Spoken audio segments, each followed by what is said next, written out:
You started over completely at 35, Exactly. right? With like nothing. Single, broke, living in a rent control apartment in Santa Monica for $400 a month. Wow. I think you've done over $1 billion in transactions. It's over $1.5 billion now. Yeah. Well, good work. Thank man. you. Congratulations. Might be more, I don't know, but something like that. In hindsight, I suffered for a long time, and it was unnecessarily suffering. If I could have gone back with what I know now, if the older JP could have spoken to younger JP, I would have said, trust me, your ship's going to come in. That investment right now into your why might be more important than your investment in your business. Wow, that's bold. If you go for the money first and don't have your house in order on the other side, you're going to be vastly disappointed. Oh, do I get that? Now that I know what I love and what I believe in, I can't go back to being that person I was 8 years ago. Like, I can't talk my way out of this because I know it moves my heart. Hi, this is JP Newman on Investing on Purpose, and today's episode with Ryan Moran. Ryan turned the tables on me. He wanted to ask me a bunch of questions about why and purpose. I think as he's growing his career, he wanted to see kind of where I was at, and I've just doubled down and done a whole new 3-year vivid vision, which is really, really taking me so deep into my why. This episode became incredibly emotional, surprising with some of the answers back and forth between Ryan and I, and most importantly, hopefully it gives you guys some insight and some wisdom of where to take your company from where you're at now. How do you go from success to significance? We explore that in this episode. Hope you enjoy it. JP, you're one of my longest standing friends now. Amazing how fast that happens. I'd say more longest standing just sounds old. I'd say closest. From my perspective. Okay. You're one of my closest friends, and you've asked me the question throughout our relationship of digging into the why behind the work that you're doing. Yeah.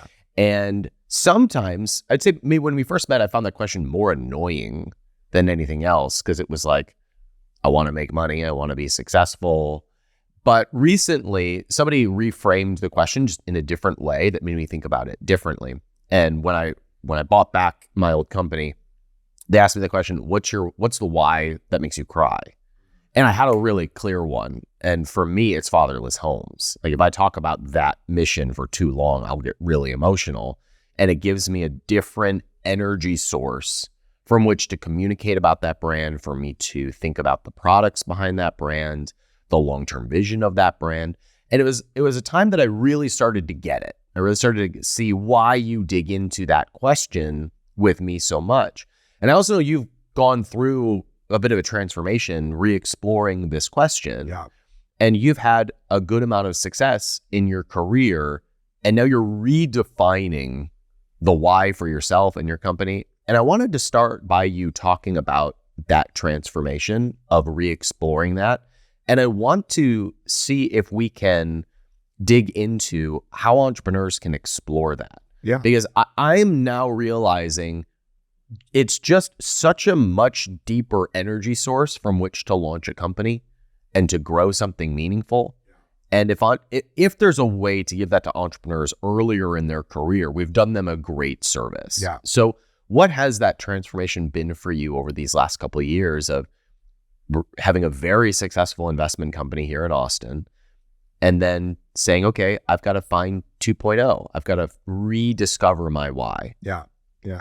Well, it's interesting, Ryan, because, my original work was with Tristan, who's been one of the guests on the podcast. Tristan, that was about 10 years ago. And it was really my first time of digging into the why, really in like, a 6 to 12 month process, deep looking into it. And he was your coach at the time, right? Yeah. He was my coach who really kind of hit me the question, going back, if I was to go back younger, I'd say in my earliest years when I was just my 35, when we talked about a little bit about, starting the company, I didn't I had the luxury to think about my why. It took me a couple of years to get, I know we won't talk about that a little bit more, but it was really at a point where I felt safe enough that I could start exploring the why. And that's what happened with Tristan. And it really set the roadmap for me of my company, my values. It was like the first painting, the first canvas of what I wanted my life to be like and why.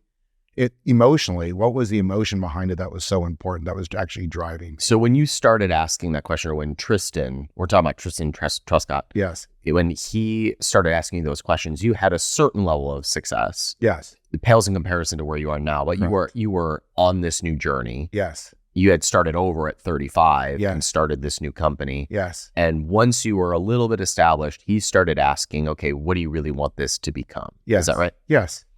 And what did he walk you through? What kind of questions did he ask you to get you to reveal that? Yeah. Because you probably didn't know at the time, if you're like most people. I had no idea. Zero idea. And by the way, I just remember meeting you was part of my original why. When I met you and came to your capitalism conference, I'll tell more about that. Okay. I was just thinking literally I came to your conference because of the roadmap Okay. that Tristan laid out for me. Oh, cool. which is Thank you, Tristan. Yeah.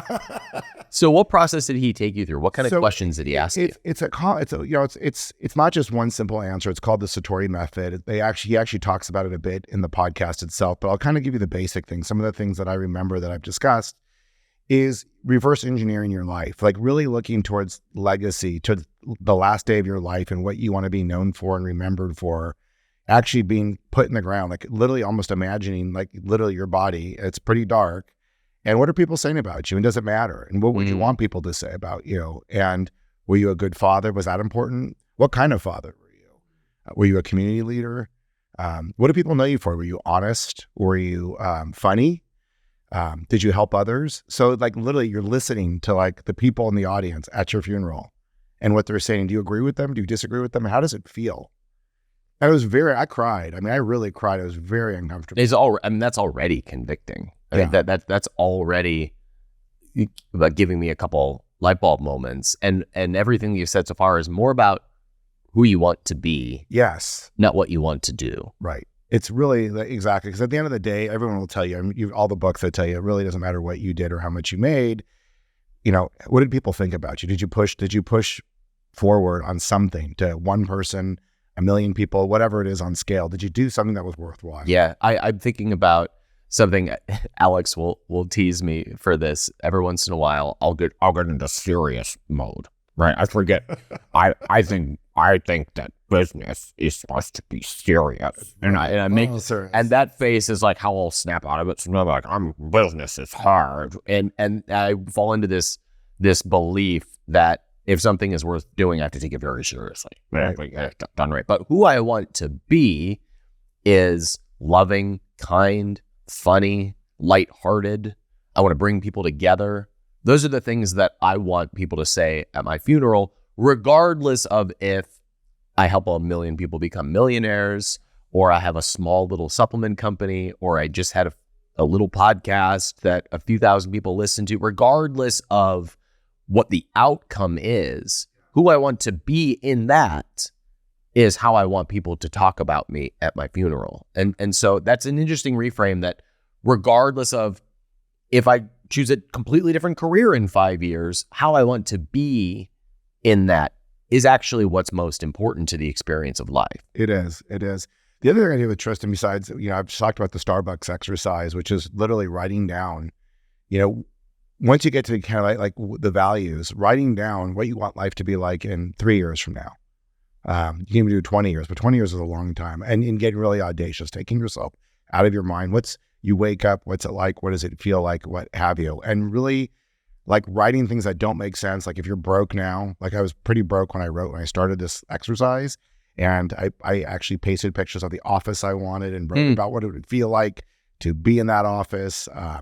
What my relationship with my wife would be like, what my relationship with my kids would be like all aspects, what my body looks like, how am I feeling in my body? Like you just do this whole, there's like 20 points if you think about it that really matter. There's your health, there's your relationships, there's your money, there's all these sources. But most people, like if you take more of a Tony Robbins approach, where there's nothing wrong with it, it's like, my goal is I'm going to weigh 186 pounds, or I'm going to be worth $10 million.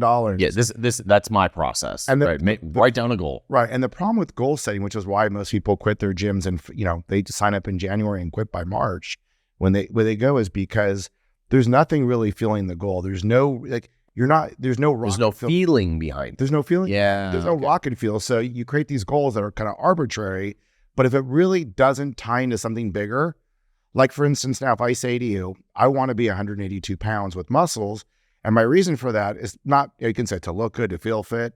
I want to be able to live as long as I can, because one of my top values is being a good family man and a good father. And I know if I keep my body strong, I have a better chance of being able to interact and ski with my kids And like, I have this vision in 20 years from now and like 30 years from now, being this radical guy who's still skiing and mountain biking with my kids. So my drive to work out every day and stay fit is actually because I get so much joy and pleasure and love out of this idea of being able to stay fit and really interact with my family.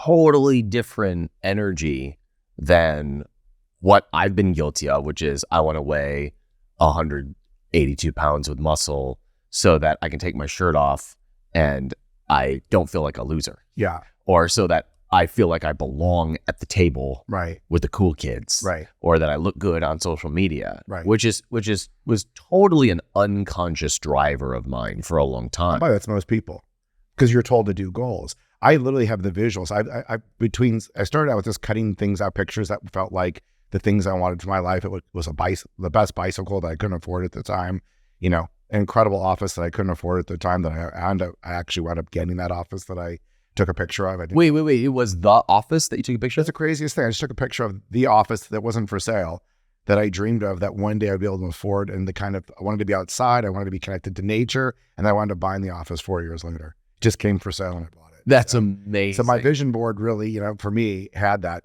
But this idea, first a still thing, but then literally like as I even described you with my kids, I can actually feel, I have the emotion in my body as I describe it to you of the joy and the love of having being, let's just say in my 70s, being rad dad in my 70s and skiing with my boys through trees and just the joy of how much joy that is. And I think the trick is not just to think it, but to feel it. And I think if you can visualize and actually feel and experience and then realize that ties into my map, because for me, I have two basic things. My pitch is like, I want to live through life basically like curiously, like a childlike wonder about everything, whether it's business and you do. Or friends, and just childlike wonder, go through life and learn and just explore and connect with people. And then ultimately my value is I want to bring as much of my love, both to give and receive, starting with my family, my closest friends, the community, and the world at large. How do I put a dent in that? So those are my end. Those are my funeral goals. Like JP was known for a guy who really served, who loved big, who really had huge impact on the world, huge heart. Like, so if you know that's your roadmap, like that's my roadmap for my funeral, then like the reason why being fit is important to me right now is because being fit fits right into that goal of being able to, how am I going to ultimately be able to be a transmission and receiver of love if my body's not healthy? Yeah. But if my body is healthy, wow, look at all these things that it enables me to do. So it has nothing to do with 182 pounds or how I look. Right. But now everything that you just described about yourself is how I perceive you to be. Is that how you were when you did the exercise? Not at all. Okay, tell me about that. Massive change. I was a Tony Robbins guy. I at 20 years old, I was, doing my goals. The running joke between you and I is I absolutely did not understand. I had a goal to have my first $1 million by 30, and I was broke, if you remember. And so every goal that I try to hit, for some reason, I knew I was smart, but like it didn't exactly work. I couldn't, the weight, just any goal, because I just didn't really understand. And I was following I wasn't like a mess, but like the goals just really, it didn't work that way. They weren't that effective. All these goals that I was doing every year, I'd probably like, deep Excel spreadsheets and like subtasks. Like I was really into it. And again, I got a lot accomplished. It wasn't like I didn't get anything accomplished. Yeah. But it loses its juice after a while. Like the drive dries up really quickly. And then when you hit the goal, it's kind of meaningless. Mm-hmm. You finally hit the weight and you hit you're like, great. And then I'd put the weight back on because it didn't really mean anything to me. It was like an empty goal. Same thing with me. I did the exact same thing. Right. And then with money, like I told you when I actually made my first big check, it was so uncomfortable because I had all these things of what it could mean negatively. I could become an idiot. I could just become this total jerk. I could become untrustworthy. I had all these like beliefs because I had no vision of what the money could mean in a positive way, like how it could positively affect me, other people, how I could give. Like I had no notion of what this money could mean. So all of a sudden I went to the other side because I was used to having scarcity. So it became more like, oh my God, like I've seen so many people, they become egotistical or they just become douchebags. Like, I don't want to be a douchebag. Is money going to be a douchebag? Versus like now, it's like, my God, the more money I make, it is so much fun sharing it with people and giving it and being able to help people in need and help my relatives or it confirms who you're going to be talked about as at your funeral. It goes right back to the same ultimate thing of love. How do I bring love to my family? So this is like to my community. And now I get to play so big. And so money is threading right back into not only both things, by the way, both into being able to transmit love and give to people that you love, strangers and family members. But then also the first goal of walking life through curiosity, guess what? I get to invest in businesses, startups that are doing some cool shit. I just made a commitment this week to a new technology that might really be able to help people with depression and anxiety, diagnose it much faster and give them a score so doctors can immediately, because right now, if you have depression or anxiety, how are you feeling? Do you have dark thoughts? It's all subjective. It's all subjective. Yeah. AI is creating this objective way to actually give it a number and a score. And I'm investing in this company this week. And so for me, I have no idea like how much joy that's bringing me, because it's that childlike wonder I was telling you about. Going through life with childlike wonder was one of the two I told you. So that investment, whether it makes it or doesn't make it, it's an amount I can afford. It's a Series A, so I could lose the whole thing. Probably will. But it connects to me of service, helping people who in depression and anxiety, and childlike wonder and curiosity of how humanity is moving forward. It checks all the boxes. Do you kind of see like every day, like things that come in my life that I say hell yes or hell no to, it quickly goes to that ultimate end goal. Is it really checking that end goal and moving me in the direction that brings me the most joy? Let me throw a wrench into the argument, because our mutual friend, Brooke Castillo, one of her core tenets of what she teaches is that life is 50-50. And she'll say that it's no better here than there. So once you reach all of your goals, life isn't better. The goalposts just change, meaning you still have problems, an equal number of problems, an equal number of challenges. They might be higher quality problems, but they feel just as crappy. But the way that you're describing it might counter what she is describing. So what's your view on something like that? It's not my experience. That might be her experience. That's not my experience. My experience is that when you're spending more time in your natural state of being of joy, because you know what joy is, you know what connects, you know what lights you up because you know your why, there's just more joy. People always say, you know, how optimistic I am or how loving, how much energy I transmit. And I wasn't always like this. This wasn't, if you would have known me around, you know, I've always been high energy, but it's a different energy. It's a different transmission now. But my own internal experience, not that I'm always happy. Certainly I have crappy days or you have moods or fear. It's not like I've transgressed that. I'm still a human, but I have so much time now in satisfaction. Like right now talking to you in this moment, my experience is presence, joy, love, everything I dreamed of that I wanted in that end. Like, because podcasting and being with close friends and being part of my community, like this is the stuff that stokes me. So this is like, once again, even this moment is checking all those boxes. Now, you mentioned that you had a certain level of success when you started asking these questions, and that before you designed your life this way, you were a little more serious, less jovial, you were depressed. Okay. More anxious. I felt anxious often. Okay. So often. My question is, do you think that you could have done this process and made this change earlier? Or did you need that energy? Did you need that anxious, negative energy in order to get to a certain point to give you the capacity to do more? Like is asking these questions like a place of privilege? In hindsight, I suffered for a long time, and it was unnecessarily suffering. If I could have gone back with what I know now, if the older JP could have spoken to younger JP, I would have said, trust me, your ship's going to come in. If I could have just trusted myself that my ship was going to come in any way that looks like. It didn't have to be a dollar amount, just trust me. Because I think I was chasing happiness for so long, thinking that the money would bring me happiness or this would bring in, you're chasing it. And the harder you chase, just like if you chase a woman, the faster they run. The more you chase, the more elusive it is. And I think that was a lot of my 20s and 30s. Yeah, I think we can get to a certain point with that motivational energy. You can accomplish some things doing. Oh, you can that, push it. right? You can push. You can. But it always burns out. That has a capacity. So the earlier you can tap into something that is deeper than just the drive to succeed, the faster you can do that, the more capacity that there is to expand. And my experience has been in in the moments when I am able to tap into that, which is still a muscle I'm working on building, but in those moments where I'm able to tap into that, it doesn't matter what happens in the external world. I know that I can still show up and be the person that I want to be. And then the world just sort of morphs around my desires. The world will support whatever energy.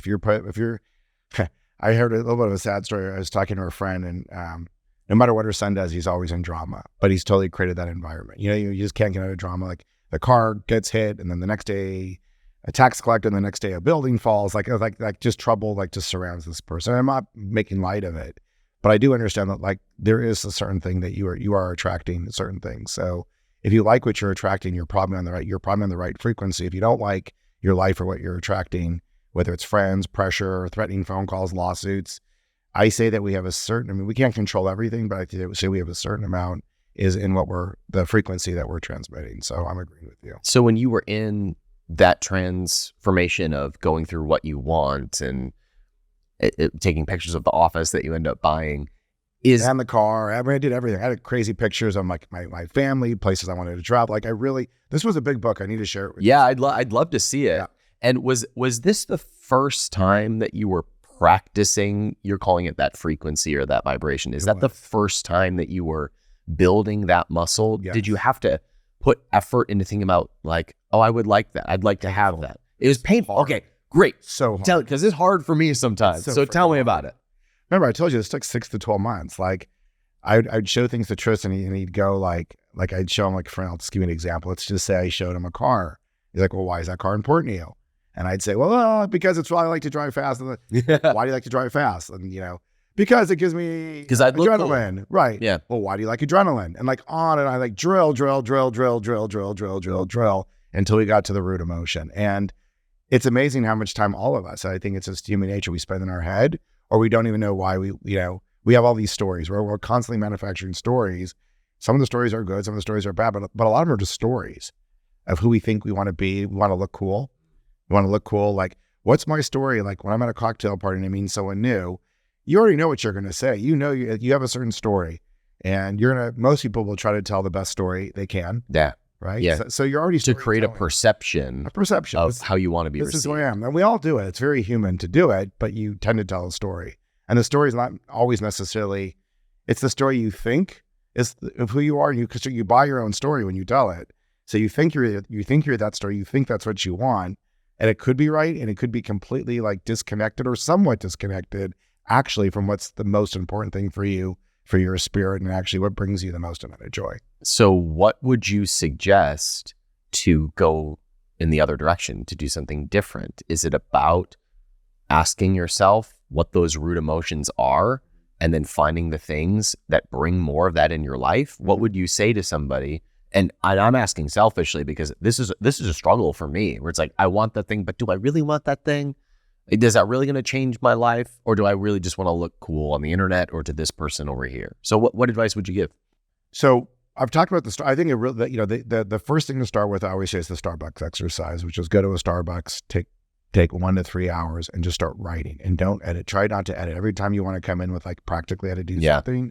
My life in 3 years, audacious. I've got all the money in the world. I've got all resources. There are no limitations. What am I doing in 3 years from today, 2 years from today? Like what's like, what am I breathing? Why, where am I? Am I by the ocean? Am I near the mountains? Am I outside on a balcony? Is my desk outside on a balcony, or am I in a really small office with 100 people thriving with all these people around me? Like, keep bringing me energy. Do I have a family? Do I have my best friends? What's it like, my relationship with my best friends? Am I dating someone? Am I married? What's that like? What's it feel like? If you can't, I'm more visual. So for me, it's easy. Some people, they like to see it in writing. Some people are more like, if you're more like in an auditory, record, storytell, just use your computer and hit dictation and just start telling a story, an outrageous story. Ask ChatGPT, maybe they'll even make it a better story. Yeah. I'm visual. So for me, I love painting the picture, like literally describing the house, the wood, the everything. I just love describing things. That's just how my mind lights up and how I visualize things. And so when I think about hell yes or hell no, even to today, it's all visually based. I can almost I can see myself skiing. I actually see my relationship now. I don't want to skip too far ahead because I just recommitted to the process Yeah. after a 10-year hiatus. But I can see my relationship with my wife. I know what it feels like now, and I know like what it's going to feel like in 3 years from now with this vivid visioning thing. And it's not even that different. It just gets, at this point, it's almost like a refinement. Well, let's talk about that, because at this point, I think you've done over $1 billion in transactions, $1 billion in management in real estate, $1.5 right? $1.7 billion, something. Yeah. Oh my goodness, it's over $1.5 billion now. Yeah. Wow, good work, Thank man. you. Congratulations. Might be more. I don't know, but something like that. So I'm guessing you've accomplished most of the goals that you put on paper from 10 years ago. I did. That's why I decided to recommit to a process. That was hard. Yeah. Because I realized the goals from 10 years ago are pretty much done. Yeah, there's probably no juice in that squeeze anymore. It's like, do it again. Right. So what do you do this time in order to find Thrive 2.0 or JP 2.0 to come back to those emotions? Because the goalposts have moved. Yeah. So how is the process different, or is it exactly the same? Well, I chose a different way to do it. Tristan's still very close in my life, but I purposely did not choose Tristan again because I also wanted to make sure I was challenging myself to the very edge. So I chose someone else here in Austin. I hired a coach. The program is through, it's called Vivid Vision, which Cameron Herold, if you look up Cameron Herold, if you ever want to hear the TED Talk, know what Vivid Vision is, just go to his TED Talk. But Vivid Vision essentially it's very similar. It's just a little bit of a different approach, but it's your life in 36 months from now. And he purposely says, don't go to 4 years, don't go to 5, because it's too far off. 36 months is a manageable amount of time of all aspects of your life. And so I just went through a one-on-one coaching process that I just finished in birth, and it was really hard. It was a lot of sessions, a lot of my facility. And you can do this. I can tell you the less expensive way to do this. I just wanted to go for it. So I had a facilitator one-on-one. We would do rebirthing exercises for an hour. So just to get me out of my own head, it was like an hour of the physical movements first before we even asked the first question, so that it wasn't just the story that I did. Like, get out of your story and get into your body. What is your body telling you? What is your gut telling you? And then it was meditation. And so there was a lot of challenges to mix it up to make sure I wasn't regurgitating my cocktail story, which we all do. Yeah, it sounds like work. It was a lot of work. Multiple sessions of just a lot of questions. And she was grilling me questions now and questions in the future. What do I really want? It's almost like there's another exercise. It's a really tough one. And a lot of these self-help places do it. It's you literally ask someone in their eyes, what do you want? What do you want? Tell me what you want. And the person's like, most people start from their head. And you do this for 20 minutes with someone. It's grueling. And you can get, the person on the other side can get as animated as they want to get. Because what you're really trying to do with the other person is get them out of their head and into their, like, what do they really want? I can tell you, I've done this exercise a couple of times, and I've also facilitated it. And I mean, why not try this at home unless you're ready for it? But you will get out of your head. If you have a good person supporting you on the other side, and it's the same question, by the way, what do you want for 20 minutes? And it sounds so silly. I promise you, if you ever want to do it with me, and you have someone really who's committed to your growth, you will go right out of your head and right in your body, and usually tears will flow. And then when your tears start to flow, you know exactly what you want. Everybody, if you say, I'm not that kind of person, I don't know how to feel that way, I'm a little numb, I don't know, it's not me, that's someone else, I call bullshit. Because I'm that person who doesn't know how to, I always said I was the person who was numb in my 20s and 30s. I was that person who said I didn't know how to feel, and I couldn't feel things, and I wish I could feel more. I wasn't that intuitive, like I didn't get it.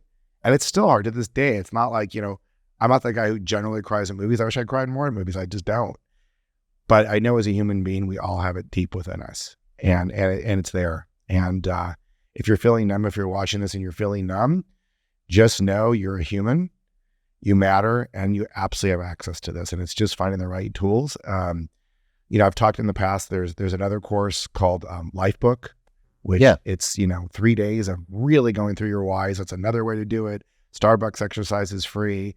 If you look at Vivid Vision, some of the questions for Vivid Vision are free. Just go to the site Vivid Vision, and you can do the questions yourself. They have group Vivid Vision. So there's a way to do this that if you feel like money is an obstacle, there's ways to get rid of that obstacle of money. And what did you discover after going through this in this chapter of life, after having a lot of success? You're more emotionally intelligent now. You're more in tune with your feelings. What did you discover you wanted after going through that. Yeah. So it was really interesting. And one of the reasons why I went with a different coach and went one-on-one is I wanted to make sure that I went for it, and that I wasn't just going to like fall back on comfort, but that if there was something I didn't know, I wanted to know it about myself. And I wanted to, like, I really came into it with 110%. Like, I want to know. And by the way, that's really scary, Ryan, because if you actually go into this exercise of why, what if the answer is not something that you like? Yeah. What if the answer is like, I want to be in another relationship? Like, yeah, it's like, I want to end this relationship. Or what if the answer is, I actually don't like what I do for a living. I really want to be helping children. What if, by the way, I had the same fears. What if I want to close up my shop? What if I'm just done? And now I want to just help children in Ecuador for some reason. Like it's really scary. And it takes a lot of courage to really ask your why. And even as I'm talking to them, I'm thinking, did I go for it enough? Did I really, really give my soul the opportunity to really ask the question? And I think I did, but I would even say now, is there more? Like, and I always say, I think that's a healthy thing to always, like, you don't get just to answer the question once and get to rest on your laurels. Yeah, because what you want changes as you get different experiences in life. It does. It really does. So I can tell you that what surprised me so far is it turned out to be more of a refinement than anything like radically different than what I'm doing.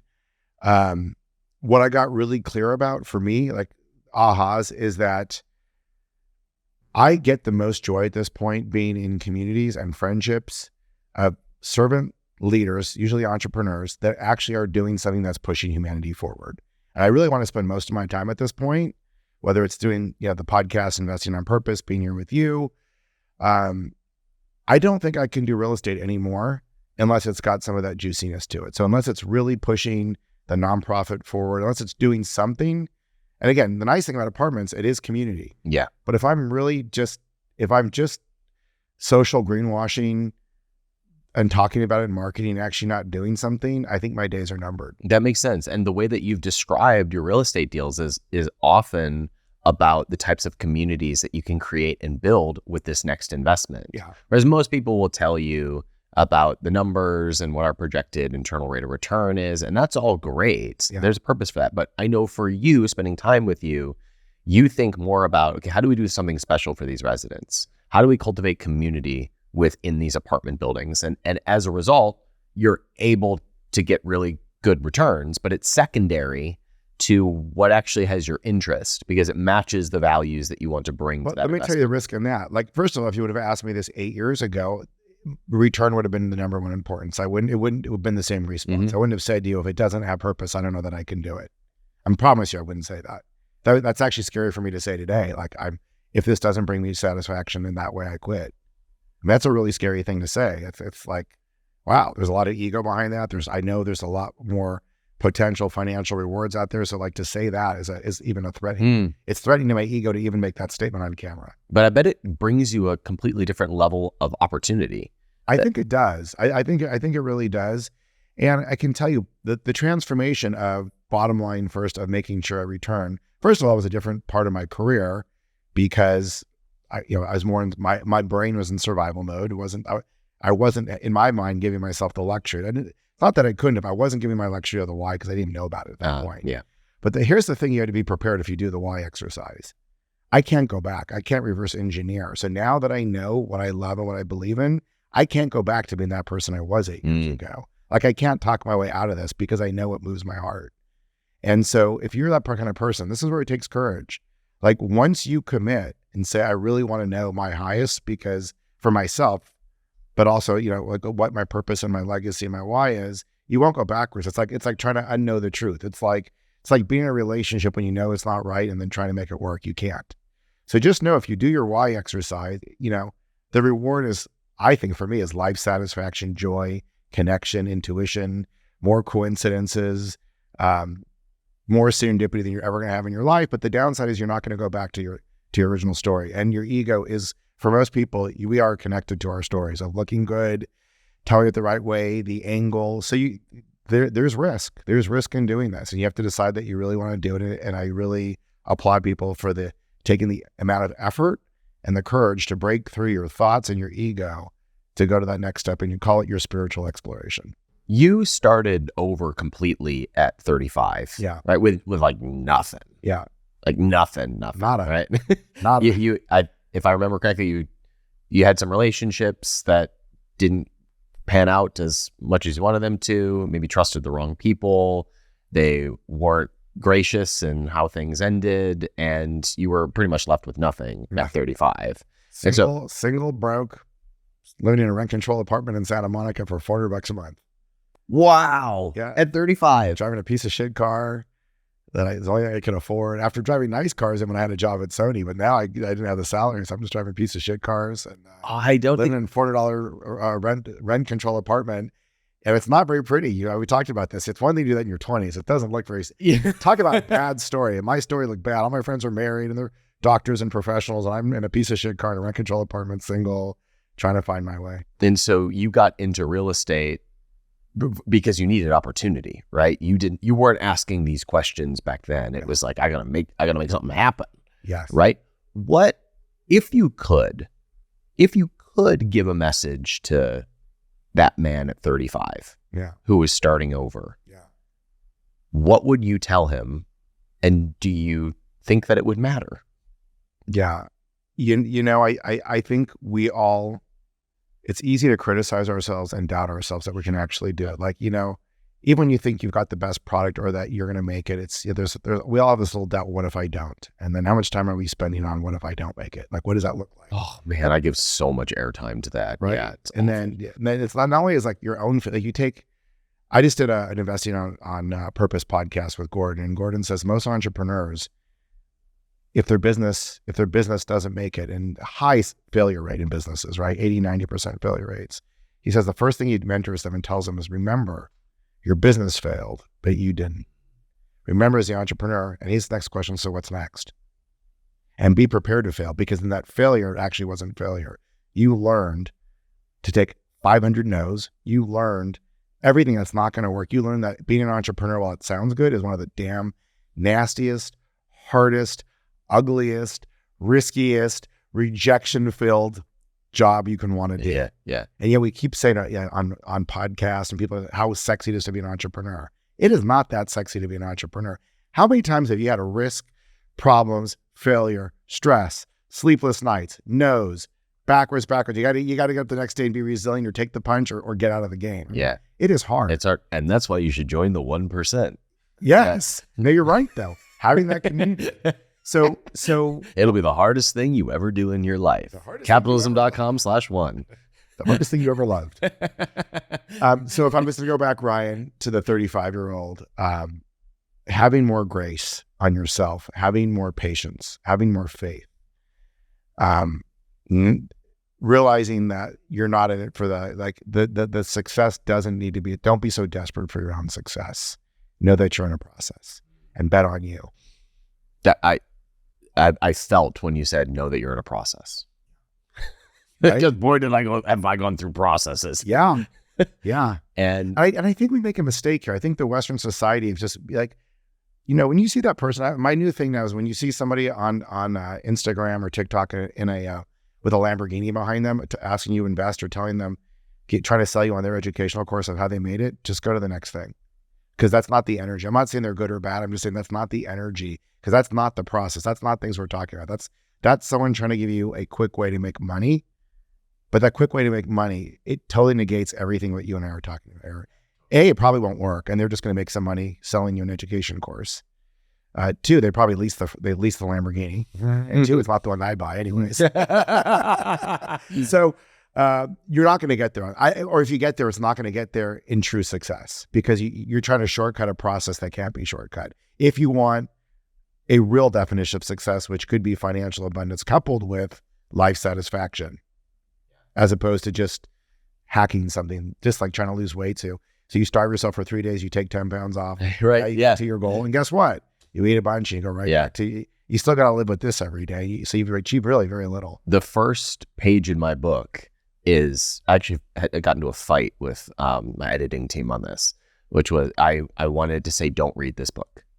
And then it is like, I won, you know, the opening page is don't read this book. And I say that because I say in the book, it's hard. it's a life sentence. It will cost you more than you realize. But if you're one of the crazy few that desires to create life on your own terms, regardless of what it costs, you can't say no. You have to accept that call to adventure. And I think part of the reason why I thankfully don't get lumped into a lot of those driving around Lamborghini guys is because, like we say, this is really hard. Yeah. Like it's a grind for 3 to 6 months. And then the first year is when you, like after a year is like when you start to really enjoy some fruit. Not a lot of fruit, but some fruit. Yeah, it was a year into sheer strength that Matt and I put ourselves on payroll at $60,000 a year. You know, a year in, we're like, I think we can afford to pay ourselves $60,000 a year. Whereas most people who are just going for the fast thing is about filling some sort of internal void rather than creating what it is that you really want. And if you take that time, which feels a lot like work, of digging into what it is that you really want, which is, as you're saying, it is not as surface level as we think it is. That is when I think you have the fuel to be able to build something that is meaningful. You remember the time that we were sitting in your hot tub and you had me close my eyes and you kept asking, why do you want that? Mm-hmm. What do you want people to say? Mm-hmm. We only did that for maybe 6 or 8 minutes, and that was so hard for me. I remember. You do it? You remember? Yeah. You remember watching me struggle with that? I do. It was very hard for me to think about anything other than the result and the status, the result that it would give me and how people would perceive me. And you've told me later, like, you could tell and you stuck with me, right? Because you were like, there's a good heart in there beyond all this surface level mumbo jumbo. And I'm guessing that's because you could relate to that struggle. Completely. And by the way, I think the struggle is ongoing. It's not like I've transcended the entire struggle. I've struggled through my struggles. Like as you're talking, as part of my vivid vision now, I'm building Thrive 2.0. And 2.0, I've got a lot of stress right now. Like it's not the same game. This isn't rinse and repeat. You know, you and I have talked about, you know, I'm creating more of a sales funnel. Times have changed. Yeah. Marketing changed. This isn't just like, oh, I've hit the top of the mountain. Now I'm done. Like I'm really challenging myself. I'm having some successes. I'm having some failures. I'm figuring it out. I kind of feel like, yes, it's more comfortable this time because I'm not eating ramen in my apartment. but your $400 a month rent controlled apartment, piece of shit car. but I'm seeing that. Listen, I'm still, you know, figuring out, you know, getting my team motivated, creating my own vision, making sure you can have your vision in your head, but like, is the vision effective? Is that the right vision at the right time? So you brought up something really important there. You said motivating your team, because your team has to have a why too. Oh, they do. If it's in your head and even in your heart and your team's not feeling your energy, you're wasting your time. Here's what I've learned, Ryan, at this point. I really tell people at this point of my company success, when you get to a certain point, a CEO or an owner or a founder is really like a great basketball coach. And all I really need to do is coach at this point. Like the push was 1.0. 2.0 is being the best coach I can, and then creating the A team. And the A team is, you know, skills. It's the right hiring. You can go through the whole thing of how you hire right, hire and fire, as Cameron Harold would say, knowing when to fire and thin it. And then they need to know not only how to win, like what's the game, how do I win, but why do I want to win? But why do I want to win is usually a mission or a social thing, but it's also why do I want to win needs to thread into their own success. How am I going to get bonused? How am I going to get promoted? What needs to happen? What if this happens for the company? What does it mean to me? So I'm doing these days, a lot of thoughts into how do I make sure that when we hit a metric, like my next metrics is right now, I'll tell you this before my employees, because they're going to hear it next week, in the next real estate cycle to get to 10,000 apartment units in the next 36 months. That's like one of my goals. That's a lot of money. It's going to take, you know, a lot of fundraising. That's almost like $500 million of fundraising that I need to do with my combined businesses. I am not going to tell you what I'm going to do, but I'm already clearly thinking that when we hit that number, what it's going to mean to my team, not just in a bonus, like not just like a fun vacation, which is great, but actually like compensation, like how will they get bonus? Like making sure that they get to taste and share not only in the mission and the joy of what that can bring for community, what that can mean for Veritas, the nonprofit, what does it actually mean for them? Okay, well, JP, what you just said sounded a lot like Goals 1.0. 10,000 apartments, 500 million, Right. bonuses, incentive plans. Right. So how do you combine that or reconcile that with? That's the fun part. Okay, tell me. Well, because they are goals, but the goals are rooted in whys. But you still, I'm a numbers guy, right? I'm a financial guy. Everything is Well, numbers. what is that why? What is the emotion that came first? So the emotion that came first is, now that I know how to create this, and now that I really have trust and faith that my company is a company that's out there to serve and do good for communities, well, why wouldn't I do more of that? I see. So you unlocked or discovered that for you, it was community, it was service. That's what lights you up no matter what you're doing, right? And now you have JP 1.0 is a 1.5 plus billion dollars in transactions. And you're like, okay, we've proven that we've got something. How do we tie this to the rocket ship of the emotion that drives us? Let's do 10,000 homes and build. Yeah, it's arbitrary. I could say 7,500. Yeah. And by the way, it doesn't really matter if I did 7,500, if I did 15,000.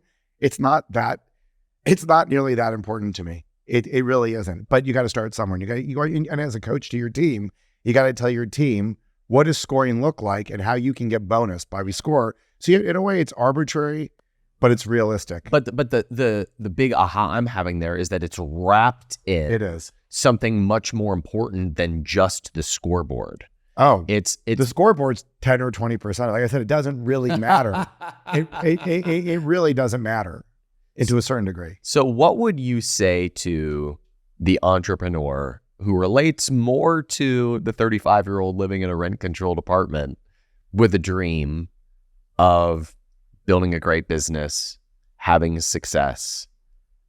They can relate more to that than, it must be nice to be able to sit there and think about the why. What would you say to that person who is still in that part of their 1.0 story? Well, I would say that, looking back, what I would say is that investment right now into your why might be more important than your investment in your business. Wow, that's bold. Yeah, because what do we want as human beings? Really, at the end of the day, we don't know. Let's hopefully we all live to be old. Some of us live to be old, some of us don't. I found out that an acquaintance that I knew pretty well just died yesterday, and is young, late 40s, just died. It happens, and as you get older, you see more of that. Unfortunately, just people die of different things, and so there's no guarantee you're going to live for 80 years. So what's the whole gig about? What's the gig about? The money's great. Money's super fun. I mean, vacations and houses and experiences and kids get to go to college, you're not in debt. It's great.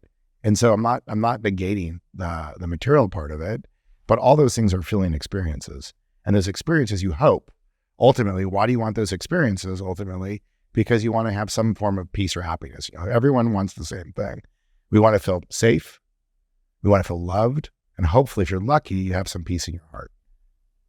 Because you feel, and hopefully you can go to sleep well at night because you're a person of integrity. You've got a moral and ethical code, whatever religion or spiritual path you're following, you have a moral code and you follow it, and you know that who you are at church or a temple in the weekends is the same person you are on Monday through Friday. It's the same person.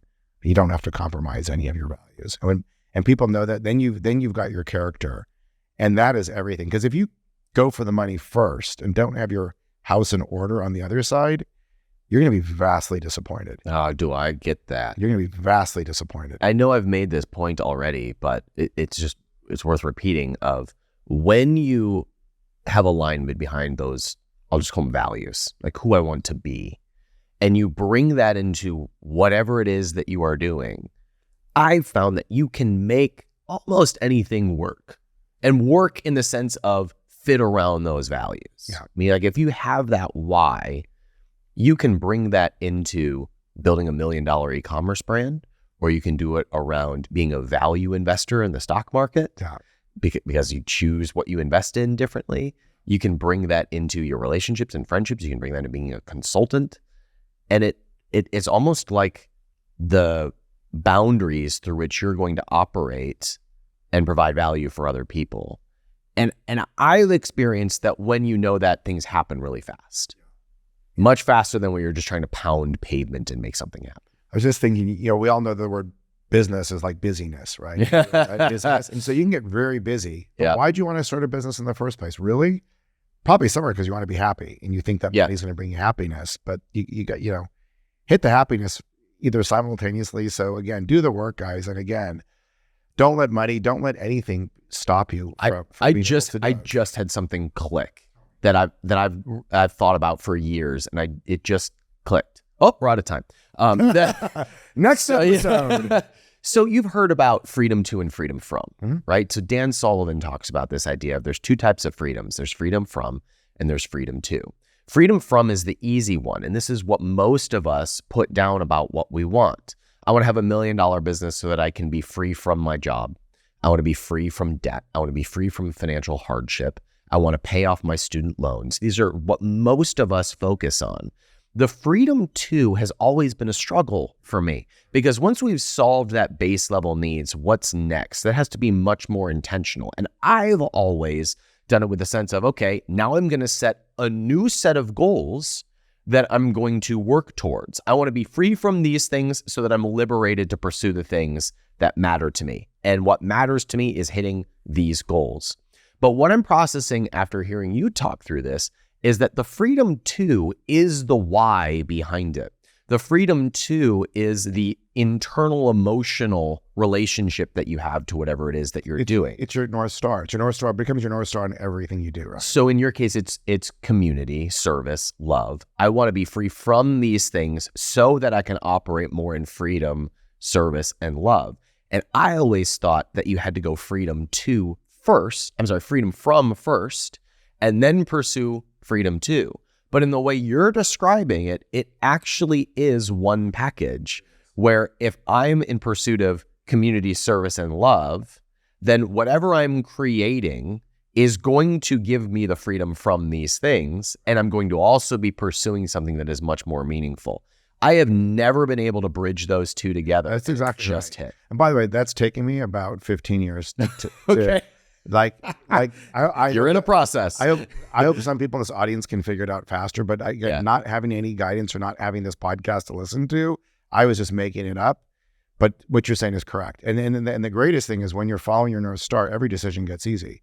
Your hell yeses and your hell nos get super easy because you're just naturally more inclined to make the right decision because you're more connected to what's driving you, what's driving the map.